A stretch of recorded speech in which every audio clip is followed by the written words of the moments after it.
Our next story is about Friends to the Forlorn, a pit bull rescue based out of Paulding County. I met with founder Jason Flatt to find out more about what his organization is doing to help this misunderstood breed. Forlorn, meaning pitifully sad and abandoned or lonely, is a fitting adjective for Jason Flatt's pit bull rescue.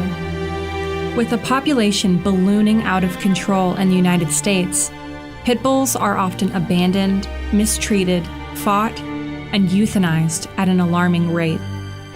I met up with Jason at the Pitbull Palace, where he and 31 of his rescue's pit bulls live.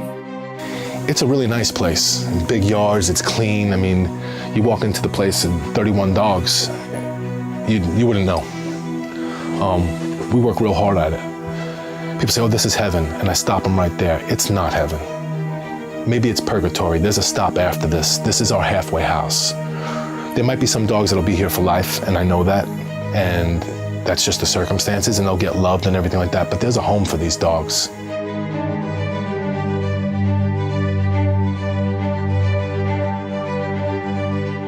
Even dog lovers fear or hate pit bulls. It's a breed that people love to hate. You know, if you mention the word pit bull to somebody, they usually make a face. It's like, oh, you know, it's like the worst thing in the world. And people just don't know what they're missing. Friends to the Forlorn is a nonprofit pit bull rescue based out of Paulding County. Founder Jason Flatt grew up in New York and always had a pit bull. When he came to Georgia, he realized there was a huge problem. Then I walked into the pound, and the pound was just loaded with pit bulls. And it was not easy to adopt a pit bull. Most places didn't want to adopt a pit bull out to you. They would rather put them to sleep. Pit bulls and pit bull mixes account for a third of shelter intakes nationally, but in large cities, the numbers can be as high as 65%. Many shelters euthanize pits immediately upon intake without ever having the chance at adoption. Studies estimate that 1 million pit bulls are euthanized per year.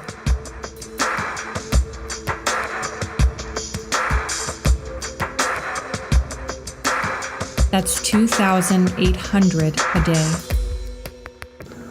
So it bothered me, and it bothered me like all the stigmas that were attached to them. And it bothered me enough where I got up off my butt and I did something about it. While pit bulls make up a large percentage of the animals in shelters, they are also bred at an alarming rate, many times for dogfighting. They breed them, they give them away to their friends, everybody wants a pit bull. And they realize, oh wow, I can't take care of this pit bull. This pit bull requires a little bit more than I'm ready for. And they dump them. Or they just turn them out and they just keep breeding, and it never ends. I mean, one female can lead to like 65,000 dogs over 7 years. A lot of the dogs that we take are from really bad situations, and they've been really badly abused, and they've gone through stuff that we would never survive. And they're just happy to be alive, and they still have the ability to love. So there's a lot that this breed is made up of. They're resilient, they're strong physically and mentally, and they have the capability of overcoming tragedy like I've never seen. The problem that you have with pit bulls is a lot of people base it on overhyped. Their opinions are based on overhyped media sensationalism. Anything that you see in the media usually that has, or even in marketing, anything that has the word pit bull associated with it is usually this monstrous, demonic-looking creature that's muscle upon muscle with these demon eyes and blood coming from its mouth and these huge chains on their neck. And that's not what they are.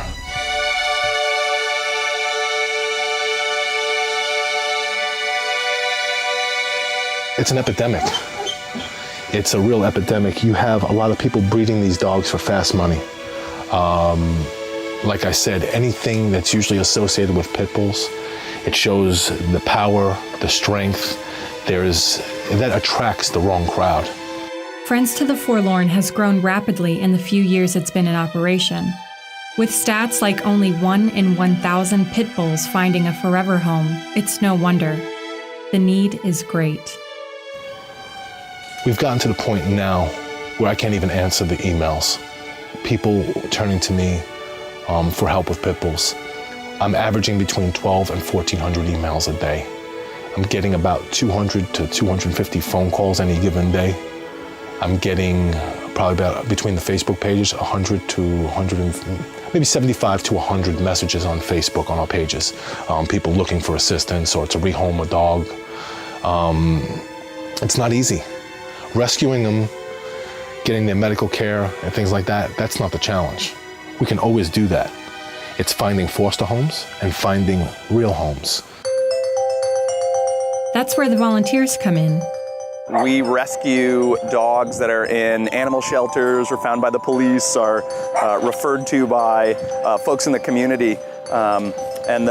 We take them in, the organization pays for all of their medical needs, their food, and really there's no expense spared to take care of these dogs. We just really provide the home, the love, and the training for the animals. Volunteer Greg has fostered for Friends to the Forlorn and other organizations. The dog we have right now, we've had for 7 months. He had really difficult problems with his knees. He had heartworm. He had all sorts of injuries. He was underweight, malnourished. So we have been working with him for a really long period of time to get him back to being healthy. So this is our 4th adoption. So we're looking really forward to getting him a good home and moving on to the next project. The people at Friends to the Forlorn are amazing. They provide all the resources.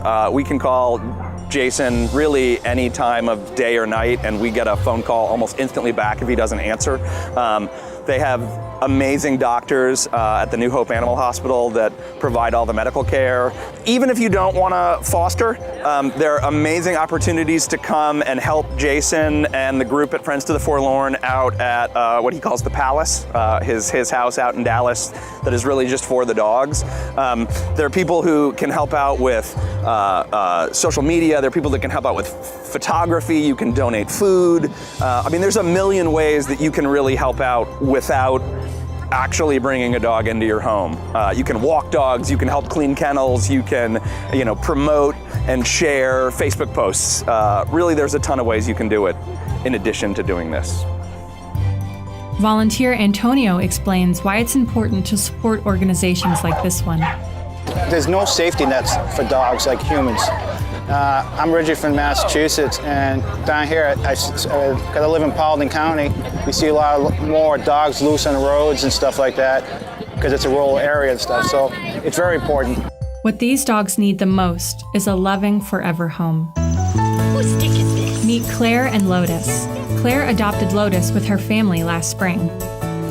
So Lotus's mother was in a shelter and was pregnant and quite sick and was about to be euthanized. And Friends to the Forlorn stepped in and took her. Her name was Audi, and they, took care of her medical needs and had the puppies there at Friends to the Forlorn. And then when they were weaned, they went to adoption. And so we were one of many applicants, and fortunately they felt that we were the best home for Lotus, so that's how she came to us.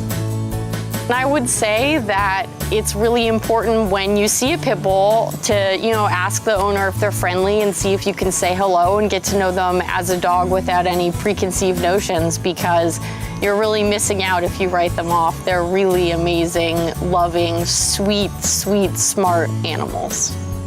Dr. Clay Leathers runs New Hope Animal Hospital and is the vet for Friends to the Forlorn. We work with him daily, doing rescue work and trying to help the dogs that he finds in the community. Also, a lot of the spay-neuter programs he does for the area of Paulding County. It's very important that I'm finding, because I am overwhelmed with the number of people that, one, cannot afford to get their animal spayed or neutered, two, do not know that it's necessary to help reduce the numbers that are going into our local shelter. When I first met with Jason, I thought he was crazy. I didn't think he would be able to pull off half the stuff he's been able to pull off. I do not know any rescue organizations that are able to contribute towards the medical issues that he's able to help. His commitment is higher than anyone else I've encountered.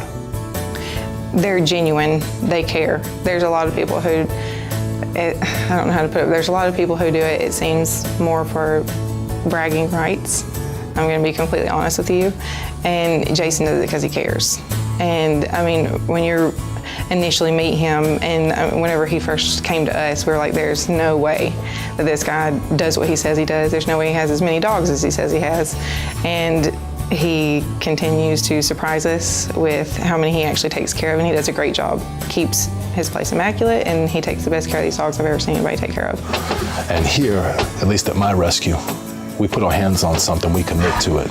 We don't give up on a dog regardless. You know, unless the dog is suffering and in pain, behavior issues, we work through them. No dog will ever love you like a pit bull. I love all animals, but the love and the bond between a pit bull and a human is pretty intense. It's the most amazing feeling in the world. Stay tuned. More AIB Metro is coming up right after this.